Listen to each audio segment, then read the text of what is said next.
Dans le deuxième dossier, vous voyez aux urgences Monsieur C, 70 ans, qui vous est amené par son fils. Celui-ci vous explique que depuis quelques jours, son père est complètement perdu, qu'il ne dort plus la nuit. Et quand vous voyez le patient, il est effectivement obnubilé, il ne sait plus où il est, et il vous apparaît très inquiet et angoissé. Question 1, quel est votre diagnostic syndromique?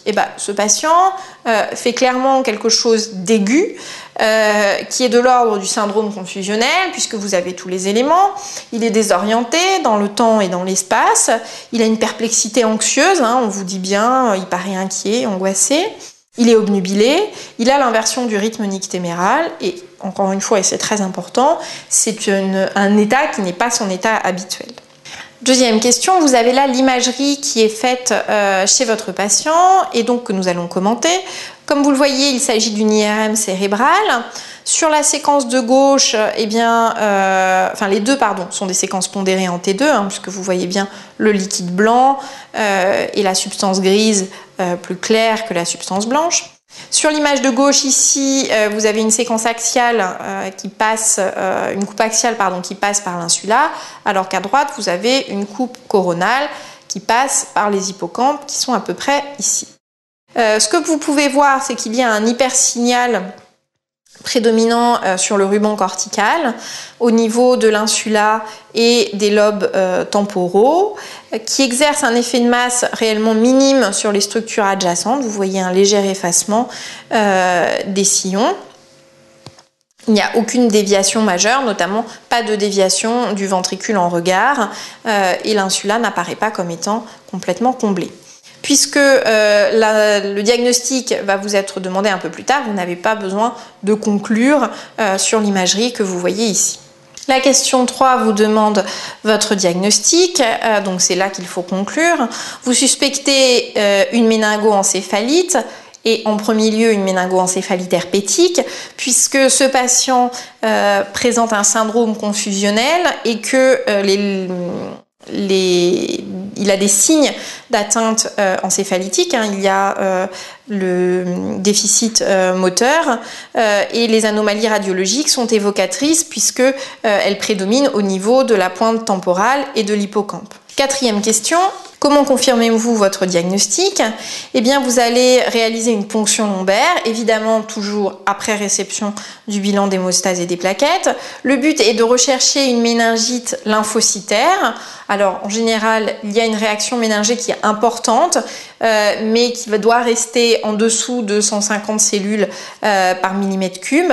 Cette réaction lymphocytaire est associée à une hyperprotéinorachie modérée qui est autour de 1 gramme.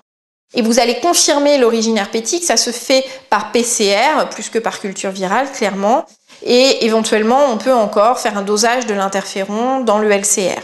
L'examen direct de votre liquide céphalorachidien doit bien évidemment être négatif, il n'y a pas de bactéries, rien que vous ne puissiez mettre en évidence au microscope.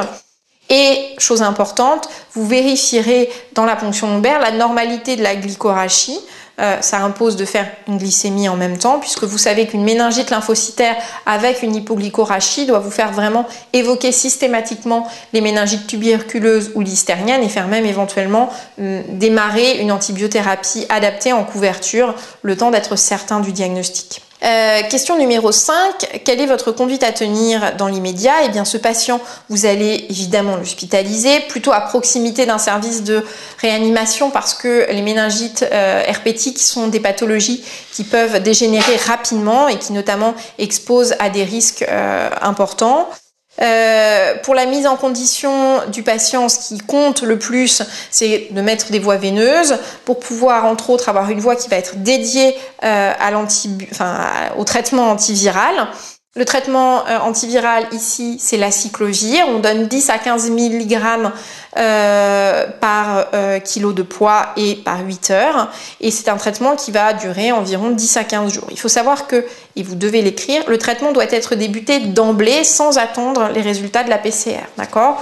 Vous suspectez le diagnostic sur la clinique et sur l'IRM, vous faites la ponction lombaire, pendant que les examens complémentaires vont vous donner la réponse avec la PCR, vous démarrez le traitement antirétroviral et en fonction encore une fois de la glycorachie, vous voyez s'il est nécessaire de couvrir autre chose ou pas.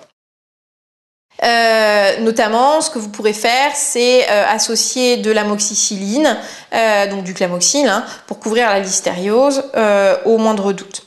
Il faut toujours penser, dans le cadre de pathologies qui peuvent décompenser de façon rapide, à écrire que vous faites une surveillance clinique et paraclinique, donc l'état neurologique, l'état de conscience et l'état biologique du patient. 6e question, 6 heures après son arrivée, le patient va présenter 2 crises convulsives généralisées à 10 minutes d'intervalle. Et malgré l'administration de clonazepam 1 mg en intraveineux, il n'a toujours pas repris conscience. Quelle est votre prise en charge? Donc clairement, ce patient est en état de mal épileptique. Vous êtes dans une structure hospitalière, il y a un risque de convulsions répétées, vous allez mettre en place une canule de Guédel et vous allez le traiter. Donc ce que vous faites, selon les recommandations, vous savez que le dernier consensus maintenant date de 2009 pour l'état de mal, vous allez administrer une nouvelle dose de benzodiazépine, donc on peut recommencer du clonazepam 1 mg IV, mais cette fois vous allez d'emblée l'associer à un autre traitement. Là vous avez le choix, soit de la phosphénytoïne, soit du phénobarbital. Hein, les 2 molécules sont équivalentes, c'est juste les risques de complications qui sont un peu différents. 20 mg kg pour la phosphénytoïne, 15 mg kg pour le phénobarbital. Le patient, lorsque vous utilisez ces molécules, doit impérativement être scopé avec une surveillance de la fréquence respiratoire, de la fréquence cardiaque et de la saturation, parce qu'il y a des risques et de troubles du rythme et de pause respiratoire. Et vous vous donnez 20 minutes pour évaluer l'efficacité de ce traitement. En cas d'échec à 20 minutes, vous utiliserez la molécule que vous n'aviez pas utilisée. Si vous avez utilisé de la phosphénytoïne, vous mettrez du phénobarbital et inversement. Ce n'est qu'en 3e intention, en l'absence d'efficacité toujours, que vous envisagerez une anesthésie générale sous pain total. Doit-on traiter systématiquement les encéphalites herpétiques par un antiépileptique en préventif ? Non, alors ça reste discuté, c'est pas une grosse erreur de le mettre. Pour l'instant, dans les conférences de consensus, ce qui est certain, c'est qu'il faut instaurer un traitement de couverture à partir du moment où le patient a fait une crise. C'est-à-dire que, par exemple, là, une fois que vous aurez fait céder les crises dans le cadre de l'état de mal, vous devrez poursuivre le traitement avec des benzodiazépines en discontinu pour éviter des récidives précoces et instaurer un traitement de fond pour au moins quelques mois. Mais on ne fait tout cela qu'après une première crise. On n'a pas de traitement préventif chez un patient qui n'a fait aucune crise d'épilepsie. 7e question, au décours de cet épisode, le patient va garder une aphasie de Broca séquelaire. Donner les 3 caractéristiques principales de ce type d'aphasie. Alors, vous savez qu'à chaque fois que vous parlez d'une aphasie, vous devez évoquer à la fois la compréhension et la production du langage, éventuellement pour production spontanée ou production à la demande. Et donc, dans l'aphasie de Broca, globalement, la compréhension est conservée, en tout cas bien conservée pour les ordres simples. Et par contre, c'est la production qui est altérée avec un patient qui est logopénique et qui va présenter un manque d'humour. Quelles sont les complications de la méningoencéphalite herpétique ? Alors, elles sont très variables. La complication ultime, c'est le décès. Avant, c'était 80% des patients qui décédaient. Heureusement, maintenant, avec l'amélioration des diagnostics et un traitement antiviral adapté, on a fait chuter cette mortalité. Mais le risque de complications, ça va être essentiellement de conserver une séquelle. Par exemple, troubles du langage, plus rarement des déficits moteurs. Les patients peuvent garder une épilepsie séquelaire, c'est-à-dire que par exemple un patient qui aura fait une première crise, vous allez le traiter quelques mois, mais au bout d'1 an, vous pourrez arrêter le traitement. Un certain nombre de ces patients va récidiver et gardera une épilepsie nécessitant un traitement de fond long cours. Et puis vous pouvez surtout avoir des troubles des fonctions supérieures qui vont de simples troubles mnésiques à des réels tableaux démentiels. Vous pouvez même avoir des syndromes de Korsakoff sur des méningoencéphalites herpétiques ou des tableaux vraiment plus graves avec des patients qui, en dehors de leurs troubles mnésiques, vont avoir d'autres troubles des fonctions sup qui vont aboutir à une restriction importante d'autonomie.